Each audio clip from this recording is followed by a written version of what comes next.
உள்ள இந்திய தூதரக அதிகாரிகள் உயர்மட்ட டிப்ளமேட்டிக் மிஷன் ஆபீசர்ஸ் மொஷாட்டுக்காக உழவு பார்த்துக்கிறாங்க. கையும் களவுமா ஈரான் பிடிச்சிட்டான். அது ஒரு வெக்கக்கேடு. என்னென்றால் அசிங்கமாவும் இருக்காது. அதை பத்தி நாம நிறைய பேசலாம். இந்த உலக ஊடக பரப்பிலே முதலாக 72 இந்திய உளமாளிகள் கைது சென்ற செய்தியை நாங்க தான் அனுப்பியிருந்தோம். பெஸ்ட்டுக்கு நம்ம தான் முகந்து போட்டோம்.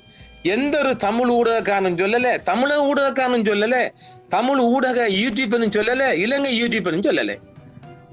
இதுக்குள்ள எங்களை சொல்ற இவன் மொசாட்காரன் எங்களை சொல்ற இந்த இந்திய உளவாளி என்றெல்லாம் சில நாய்க்கள் வந்து சொல்லுது அப்படி. இப்ப பாருங்க, இவங்கட ரோக்காரங்க மொசாட்டுக்காக தெஹ்ரான்ல உட்காந்து பாத்துக்கிறாங்க. இதுவரைக்கும் நான் அறிய ஒரு 1500 இந்தியன் மட்டும் கை செய்யப்பட்டீங்க. வீடியோ போடலாம், போட்டோ அனுப்புறேன் பாருங்க. எல்லாரும் நிறைய சுட்டு கொண்டு வராங்க, சுட்டுக் கொல்லப்படுது. அதுல மறுகேள்வி இடம் இல்லை. அவ்வளவு பேரும் கோவிந்தா